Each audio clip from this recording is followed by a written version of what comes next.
So I wanted to go over something with you guys, thoughts here. So what I want to do here is I'm probably going to just put this back together and replace the crankshaft bearings and whatnot, and just go ahead and also the water pump and various other things like timing chain and whatnot, and then just send it.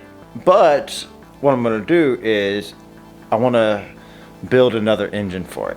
So my thoughts were, I have two options. I could go for the 6.0, which is, you know, a lot of people do, or I go and take not this block because it has that crack in it, but I take another 5.3, maybe like a Gen 4 5.3, and get the, you know, the forged rods and crank and whatnot, and bore it out to a 5.7 liter, because the 5.7 liter uses the same crank as the 5.3 liter. So it just uses different, I think it even uses the same or the same rods. It just uses different pistons. So, and different heads, obviously. So, and when I do that, I'm going to go with the car accessories, car water pump, all the other stuff. That way it kind of gives a little bit more room in the front of the motor and looks a little bit better. Also more power. So the question is 6.0 or 5.7? Question is, so go in the comments and tell me what you think, and I will, whatever the most popular choice is, I'll go with that. And whichever one, if I have no input on it, then I'll just figure out which one I want to do myself, and we'll figure it out. But Earl needs, because of that crack, Earl needs something different, and that's what we're gonna go with. So today I want to do a little bit of welding. So I have some holes in the S10 Earl, as y'all know, and I want to go ahead and actually properly fill them in, and because I'm not in any rush to get this done right now. I have a covered garage and everything like that, so this stuff can sit here for all of winter for all I care, as long as I get it done right. And that's what the key thing is to get all of this done right. For those that don't know why I didn't do it right the first time, is I really didn't have the opportunity to down there in Richland. I just had to get it done as fast as I could, and this was what happened. It worked, but it's, you know, a bit of a fire hazard probably. So what we're gonna do is, let's take a look at here. Okay, so got some holes here. Got the wiring harness, seems to be going right. My wiring harness goes through right here. I used to have the grommet on here, but the grommet was just a little bit too small, and it would just fall right through, no problem. So my goal is to just relocate it. And also the exhaust kind of came in right here, which is really bad. As you can see, I have this little heat shield on here, and I think I've melted it just a little bit over here, but nothing to, it was just the little wrap around it. So we're gonna go ahead and fill in that hole, and then there's not a little hole, there's a hole back here where the heater core used to be at, right here. So we're gonna get rid of this. We're gonna want to take out the inside as well. We want to get rid of anything inside there that might catch fire. Just gonna move it out of the way, because like I said, we don't want fire. Obviously that hole right there has got to go, and then there's actually another hole over there. It's where the fuse box and the little connector used to come together. And for those of you who have this, that you know what I'm talking about, I'm gonna fill in that and maybe put in like a little hole where I could have a grommet coming through, and that'll actually have the wires coming through that. It'll be better off that way. It'll look cleaner and everything like that. So, and then I'll clean up everything. I think I'm gonna leave the computer and everything inside there, but I may relocate a few of the things, because I'm gonna relocate this connection right here. I might move it up here, or honestly I'm not really sure. I could even go like right here if I wanted to, because just on the other side of it is where the motor or the ECU is. So it would be a nice straight shot, and I could still leave everything mounted in this general area, just not on that, because as you can see, I'm just holding it in with freaking screws. So that's what I did at the time. I didn't want all the noise coming in, but as you can see, I still had a few other holes that I did not deal with at the time. And with this engine now, like I said, we're gonna knock it out. First thing we gotta do though is get rid of all this stuff right here, and then probably all the brake stuff too. And because over there we got that hole to fill. But first we're gonna deal with all of this right here, and then we'll deal with, you know, taking that off and worrying about that. All right, so I've got all the wiring harness out of here. Got that plate, that stupid makeshift plate that I had there. Gonna fill in all these holes first. I got all the stuff on the other side, all the padding that was on the other side here. I got all that removed up to about right here, up to about right over here, and so that way it gives me the ability to weld all of these up. And I'm gonna go ahead and, you know, like these little tiny holes that I'm not using, things like that, all these little things, they're all gonna get tacked up too. They're not gonna be there. And so first thing we gotta do though is, for one, I gotta clean up all of the surface so that I can actually get a good connection. And then two, I need to make templates for all these little holes and cut out, you know, the pieces of metal that are gonna go there. Cause I'm gonna go a perfect fit right here, you know, and all that. And then I'm just gonna tack them up. I'm gonna go ahead and do a bunch of little tacks all the way around. I'll work on one spot, and then I'll go down, and then I'll go over here, and I'm just gonna, you know, alternate areas so that I'm not sitting in one particular spot for one, you know, like I'm not gonna just go ahead and do this whole line down here or this whole line right here. I'm gonna do a little bit, and until it's all done.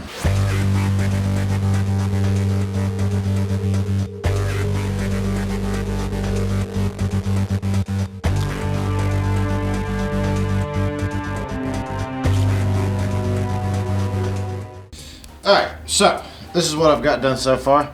As you watched the time lapse, you saw that I sat here and did this. Now I had some issues. I had some spots where it started to create holes, and I actually figured out that if I go ahead and, when I start to make a hole, if I just jump to the outside of it and tack a little bit around it and strengthen the other side of the hole before it starts to keep going, I was able to minimize the holes. I was able to utilize some of that technique on some of these small holes like right here, and it worked out pretty good, I gotta say. I'm gonna be grinding this down, obviously, because I would like this to kind of possibly like blend in. That's why I kind of put the light behind there so I could see any light coming through, and that way whenever I grind it all the way down, it's, you know, just all metal. That's the goal. I still got, as you can see, I still have 1, 2, 3, 4, 5, 6, 7, 8, 9 holes, 10 holes, maybe 11 holes remaining, and actually 12, because we're still going to get to that one over there. But we may hold off on that one because I do have to take all this stuff off, so I'll wait until I can figure out what I got to do with this. And then once I have all that off to do that, then I can get over there and take care of that. And I may make it to where all the wires go through over there, but the wiring harness is not going to be able to do that. It's just, it can't. It's going to have to go over here somewhere. Just still not 100% sure on that. Now the fun part's going to be is getting these little small holes. I may just end up, I don't want to sit there and just tack all the way around them and fill them in. God, that would take forever. But then creating little bitty tiny holes or little bitty things for that's gonna be crazy too. So I may just go ahead and just tack all these little tiny ones, but like this one and this one and this one, I'm gonna have to go ahead and actually make something like this, you know. So that's, yeah, sounds about the same, I'd say. I almost used this stainless steel, which that would have worked fantastic, but I wanted something that I could actually use my tin snips with, so I didn't have to use a grinder and like cut each and every little piece out. I just didn't want to have to do that. So let me go ahead. I'm gonna start tracing out these and making these. I'm probably not gonna weld them in tonight, but I might though. I mean, who knows? We'll see. I mean, it's 10 o'clock, so I do have to work. What's up, guys? So don't do this very often, but if you could hit that like button, subscribe button, if you haven't already hit the subscribe button. Don't hit it again if you already have. I want you to stay. Yeah, no double hits. But go ahead and hit that like button. I would greatly appreciate it. It definitely helps me out. It just gets that video out there more and more, less other people see it as well. So let's get back to it. All right, so we've got basically all the holes welded up except for these over here, and I'll take care of those. I actually kind of forgot about those for a second. I was like, ooh, I'm done, and then I was like, oh wait, no I'm not. So I'll take care of those too, but got these done, as you can see, and my welds are getting better, but they're still not great. But I did a lot of tacking going around, kept blowing through some stuff, but got that one, got all those, and yeah, it's gonna be great. Now, what we use though, I got this right here, and we use this here flap wheel. It's a 36 grit, and this thing is gonna I'm using it just for the welds. I want to take this thing down and make it nice and smooth, and obviously I'm gonna go over there and take care of those. That's after, but I just welded all of that, and I need to stop welding for a little bit. So, like I said, I'm gonna go ahead and do this, and so to the time lapse.